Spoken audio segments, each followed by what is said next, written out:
শুধু দর্শক মন্ডলী, নিউ ভিউতে আবারও স্বাগত।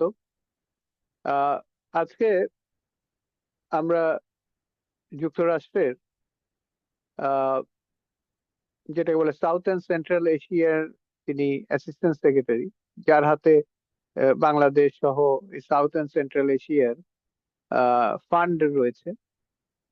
উনি বাংলাদেশে এসেছেন, কয়েকদিন ধরে উনি ভিজিট করছেন। বাংলাদেশের বিভিন্ন মন্ত্রণালয়ে উনি যাচ্ছেন। নতুন বিএনপি সরকার, তাদের মনোভাব বোঝার জন্য উনি চলে এসেছেন, এবং অ্যাসিস্ট্যান্ট সেক্রেটারি কিন্তু এই অঞ্চলের একজন গুরুত্বপূর্ণ ব্যক্তি। তার থেকেও বড় কথা যে ডক্টর খলিলুর রহমান যখন আমেরিকায় গেছিলেন, যখন ব্রেন্ট ক্রিস্টেনসেন, যিনি বাংলাদেশের অ্যাম্বাসেডর এখন, তার যখন শপথ অনুষ্ঠান হচ্ছিল, তখন ডক্টর খলিলুর রহমান ছিলেন, এবং তার সাথে এই অ্যাসিস্ট্যান্ট সেক্রেটারি পল কাপুরের সাক্ষাৎ হয়েছে। এবং তখন ইউএসটিআর এর সাথে বাংলাদেশ ট্যারিফ নিয়ে নেগোসিয়েশন চলছিল। ওই সময় খলিলুর রহমানের সাথে পল কাপুরের যে দেখা হয়, যোগাযোগ হয়, এবং পরবর্তীতে উনি বাংলাদেশ সফরে এসছেন এখন আফটার দ্য ইলেকশন। এটা সবচেয়ে আমেরিকার, বলতে গেলে আমেরিকার সবচেয়ে বড় সফর বিএনপি গভর্নমেন্টের সময়।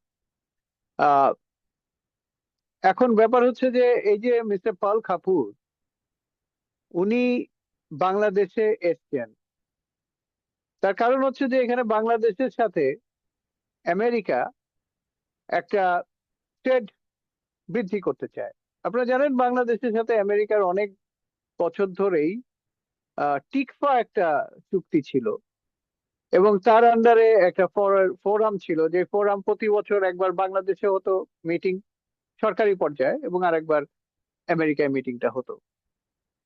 তো ওইটার প্রাসঙ্গিকতা ছিল যে এরকম একটা এগ্রিমেন্ট করা যায় বা যাবে, বা পরবর্তীতে যাবে, ওইটা দ্যাট ওয়াজ এ ফোরাম। এবং এখন যেটা হয়েছে সেটা এগ্রিমেন্ট হয়েছে, এবং আমেরিকা সবার সাথে এগ্রিমেন্ট করে না। আমেরিকা কোয়ালিটি, যেখানে কোয়ালিটি কাজ করতে পারবে সেখানে এগ্রিমেন্ট করবে। যেমন আপনারা জানেন যে ম্যাকডোনাল্ডস অনেক চেষ্টা করেও বাংলাদেশে ব্যবসা করতে পারে নাই বা আসতে পারে নাই, বিকজ অফ কমপ্লায়েন্স ইস্যুস। তাদের যে সিকিউরিটি, তাদের যে খাবারের মান, এই সমস্ত জিনিসের ব্যাপার দেখে তারা আর বাংলাদেশে আসতে পারে না। অথচ আমেরিকার ম্যাকডোনাল্ডস হচ্ছে সবচেয়ে চিপ খাবার। তাহলে আপনি বোঝেন কম্প্যারিজনটা, স্ট্যান্ডার্ড কম্প্যারিজনটা কোথায়। তো ওই হিসাবে বাংলাদেশকে যখন এগ্রিমেন্টে নিল, চুক্তি করলো, এবং চমৎকার একটা চুক্তি করেছে, যেটা বলবো যে সবকিছু ছাপিয়ে যে চুক্তিটা হয়েছে সেটা হচ্ছে কটন, আমেরিকার কটন বাংলাদেশে আসলে সেটা দিয়ে তৈরি করা পোশাক আবার আমেরিকায় ফেরত গেলে সেটার ভিতরে সেখানে কোনো পার্সেন্টেজ টেরিফ আসবে না, 0% হবে। যার কারণে 18% টেরিফ নিয়েও ইন্ডিয়া এখন মহা দুশ্চিন্তায় আছে যে বাংলাদেশের সাথে কিভাবে কম্পিট করবে, স্পেশালি আরএনজি সেক্টরে, রেডিমেড গার্মেন্টসে। তো এছাড়াও বাংলাদেশের সাথে আমেরিকান চুক্তিটা মানে অনেকাংশেই উইন উইন। তার কারণ হচ্ছে বাংলাদেশকে অ্যাকচুয়ালি ইম্পোর্ট করতে হয় প্রচুর খাদ্যদ্রব্য, এগ্রিকালচার প্রোডাক্ট, এবং ম্যাক্সিমামই ইন্ডিয়া থেকে করে থাকে, যেমন হুইট, ইভেন কটনও। তারপরে আহ আছে আরো পেঁয়াজ টিয়াজ, অনিয়ন, অনেক কিছুই আছে। আমেরিকার এই এগ্রিকালচার প্রোডাক্ট গুলো বাংলাদেশ নেওয়াতে বাংলাদেশের কাছে আমেরিকার মান অনেক বেড়েছে। America is helpful two Bangladesh, should be helpful two Bangladesh because of this reason. তার কারণ হচ্ছে ডোনাল্ড ট্রাম্প, শুধু ডোনাল্ড ট্রাম্প না, আমেরিকার মূল জিনিসই হচ্ছে এগ্রিকালচার। এখন অনেক কমে গেছে তাদের প্রোডাকশন, কিন্তু একসময় প্রচুর ছিল। মানে একসময় America actually rule the world through agriculture. তো তাদের গম, তারা এমনও দেখা গেছে গম চাল তারা পানিতে ফেলে দিত যাতে এটার মূল্য কমে না যায়, যাতে মূল্য থাকে বিভিন্ন দেশের কাছে।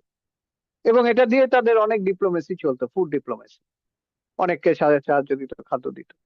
তো এই যে পল কাপুর, উনি একটি গুরুত্বপূর্ণ ভিজিটে এসেছেন, এবং গুরুত্বপূর্ণ সময়, সেই গুরুত্বপূর্ণ সময়টা কি, যখন আমেরিকা ইরানে ইসরায়েলের কারণে অ্যাটাক করছে।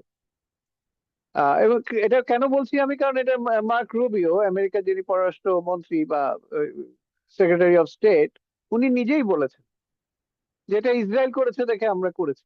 এর ভিতরে উনি অনেক অনেক গুছিয়ে বলার চেষ্টা করেছেন যে কেন করেছি, কি যুক্তি, এই সমস্ত ব্যাপার, মানে কেন যুদ্ধে গেছে, কারণ ইরান তো আমেরিকাকে অ্যাটাক করেনি। তো ওনারা যে ইসরায়েলে কে দেখাচ্ছেন যে তাদের কারণেই আমাদেরকে করতে হয়েছে, কারণ তাদেরকে মারলে আমাদেরকে মারবে, এরকম একটা ব্যাপার স্যাপার। তো এটার জন্য আমরা আগেই প্রোটেকশন নিয়েছি।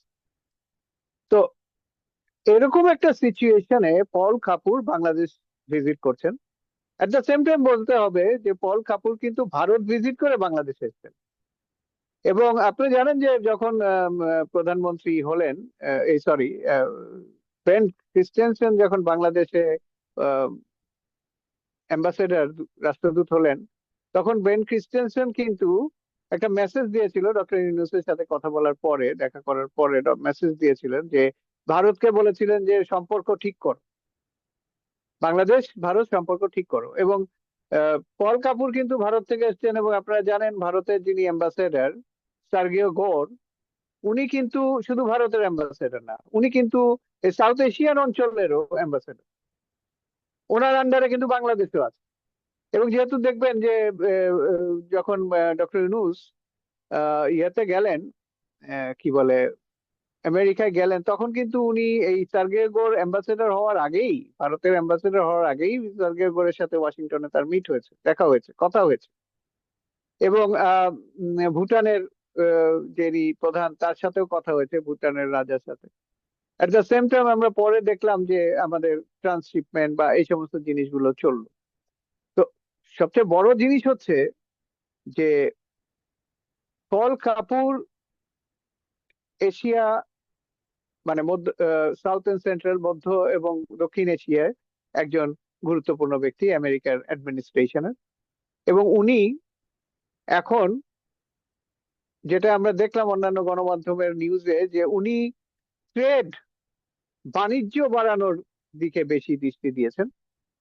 এবং এই ট্রেড চুক্তিটা যাতে ঠিক হয় সেটার জন্য। এবং অলরেডি আমরা দেখেছি খলিলুর রহমান একটা মেসেজে বা উনি কি বলে ব্রিফিং এ বলেছেন, নিউজ ব্রিফিং এ, যে এরা, এই চুক্তিটা তো একদিনে হয়নি, হঠাৎ তাড়াহুড়ো করে ইলেকশনের আগে হয়ে যায়নি, এটা অনেক দিন ধরে চলছিল।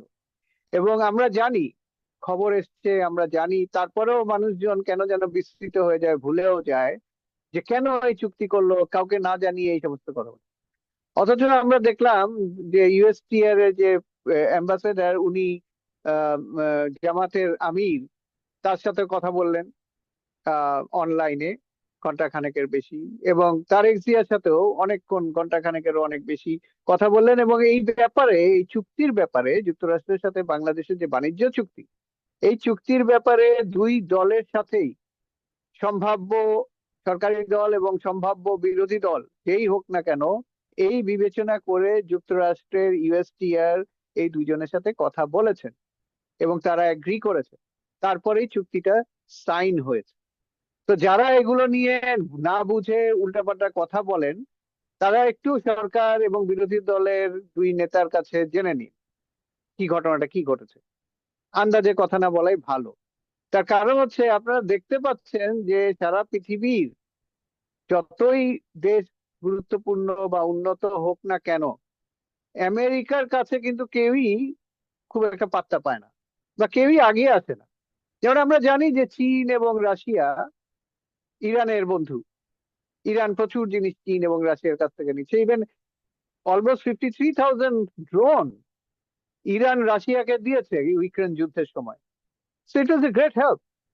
এবং রাশিয়া তো বসে থাকবে না, রাশিয়া অবশ্যই বলছে, রাশিয়া কথা বলছে, কিন্তু কথার ভেতরে আছে ইরান এখনো তাদের সাহায্য সহযোগিতা কিছু নেয়নি বা চায়নি। কিন্তু যদি দরকার হয় তাহলে এরা কিন্তু জড়াবে। তার কারণ হচ্ছে, আরেকটা কারণ হচ্ছে চীনের ব্যাপারে যদি বলি, চীন হরমুজ প্রণালী দিয়ে যত তেল যায়, এশিয়ায় যত তেল যায়, তার 60% যায় চীনে। এবং চীনের পেট্রোলিয়াম যদি বন্ধ হয়ে যায় তাহলে চীনের সবকিছু বন্ধ হয়ে যাবে। তো চীন এটাকে খুবই গুরুত্বপূর্ণ হিসেবে দেখছে এই ইরান ওয়ারটা, এবং সে এটাকে ছেড়ে দিবে না, রাশিয়াও ছাড়বে না। এবং আমেরিকা ছাড়বে কি ছাড়বে না সেটা আহ, জানা যাবে আর কয়েকদিন পরেই, যদি আমরা শুনতে পাচ্ছি যে তাদের বিলাস মানে ব্যয়বহুল মিসাইল সিস্টেম, প্রতিরক্ষা সিস্টেম, সেটাখানে মিসাইল গুলা শেষ হয়ে যাচ্ছে এবং তাদের আর এটাকে মানে কন্টিনিউ করার হয়তো ক্ষমতা থাকবে না, নিজস্ব ক্ষমতা থাকবে না, এই সমস্ত অনেক কথা হচ্ছে। কিন্তু আমরা জানি যে ডোনাল্ড ট্রাম্প বলছেন যে না, আমরা সারা মানে যতদিন যায় আমরা চালাতে পারবো, কোনো অসুবিধা নাই। এখন ব্যাপার হচ্ছে যে ডোনাল্ড ট্রাম্পকে তো অনেকেই বলেছিলেন এই যুদ্ধে না যেতে। ইভেন আমরা শুনেছি যে কার্টার কার্লসন উনিও বলেছেন যে আহ, এই যুদ্ধে না যেতে ডোনাল্ড ট্রাম্পকে, কারণ এখানে কোনো স্ট্র্যাটেজিক কোনো উদ্দেশ্য নাই, খালি ইসরায়েলের জন্য যাওয়া। এবং এখানে জিততেও পারবে না, রেজিম চেঞ্জের কথা বলে যেটা যুদ্ধটা হয়েছিল এর আগের বারও তাই হয়েছিল। যে 12 দিনের যুদ্ধ ছিল সেটাতেও রেজিম চেঞ্জের কথা ছিল, কিন্তু হয়নি। এবারও সেই রেজিম চেঞ্জের কথা এসছে। এবং এবার খামেনিকে মারতে পেরেছিল, গতবার পারেনি। এবার মারতে পারার কারণে আরো বেশি জোরদার হয়েছিল। কিন্তু ওই দিন ডোনাল্ড ট্রাম্প তো বলেই দিলেন যে আমরা যাদেরকে বসাবো ভেবেছিলাম তারা সবাই মারা গেছে, কেউ এখন নাই। তো খুবই ফানি আর কি, মানে কি করবেন না করবেন বোঝা যাচ্ছে না। তো এই জন্য এটা খুব আনসার্টেন, এটার কোনো প্ল্যান নাই। এটা unplanned, unplanned is a problematic thing. কি হবে না হবে কেউ বলতে পারবে না, যার কারণে আমরা দেখেছি যে সাউথ এশিয়াতেও যুদ্ধ ছড়িয়ে পড়ছে। এখন এইরকম সময় পল কুপারের ইন্ডিয়া এবং বাংলাদেশ সফর খুবই গুরুত্বপূর্ণ। এবং উনি মেইনলি, যেহেতু ওনার হাতে সমস্ত ফান্ড থাকে, উনি মেইনলি, অবশ্যই আমার ধারণা যে উনি ট্রেড রিলেটেড যে সম্পর্ক সেটাকে জোরদার করতে এসেছেন। এবং অলরেডি থার্ড চালান কম আমেরিকা থেকে চলে এসছে। সো আমরা দেখতে পাচ্ছি যে থিংস আর মুভিং। এগ্রিমেন্ট হোক, এগ্রিমেন্ট, আবার অনেকে বলছে এগ্রিমেন্ট আবার বিবেচনা করা হবে, কিন্তু কি বিবেচনা করবে? আমেরিকার অস্ত্র যদি বাংলাদেশ নিতে পারে, সেটা যদি সম্ভব হয়, সেটা অবশ্যই বড় এবং ইউনিক। কারণ আমেরিকা সবাইকে অস্ত্র দেয় না, তাদের টেকনোলজি দেয় না। আর এছাড়াও আমেরিকার প্রেজেন্স যদি থাকে বাংলাদেশের সাথে, বন্ধুত্ব সুলভ থাকে যদি বাংলাদেশের সাথে, তাহলে বাংলাদেশের বর্ডারটা অনেক সিকিউর থাকে। ইন্ডিয়া বা বার্মা বা অন্য যারা কেউ যদি বাংলাদেশকে আক্রমণ করতে চায়, তারা 10 বার করে ভাববে।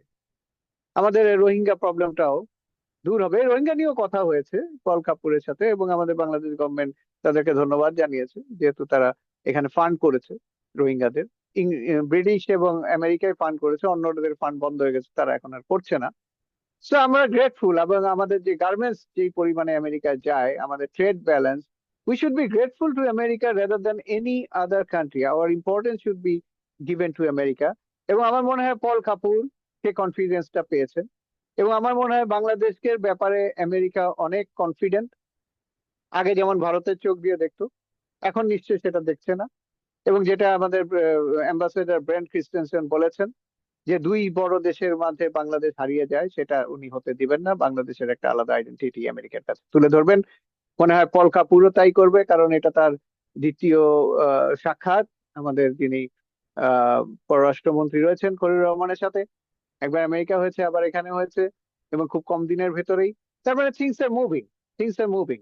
এবং কটনের ব্যাপারে, যদি টেকনোলজিক্যাল আইটির ব্যাপারে এবং আদারওয়াইজ টেকনোলজিক্যাল ইন্ডাস্ট্রির ব্যাপারে আমেরিকার কাছ থেকে আমরা অনেক কিছু নিতে পারি।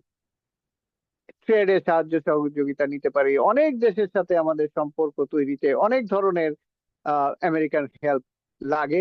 আমেরিকা হেল্প করতে পারলে, আমরা যদি তার হেল্পটা নিতে পারি, তাহলে আমাদের জন্য ভালোই হবে বলে আমার মনে হয়। আজ এখানে শেষ। ধন্যবাদ।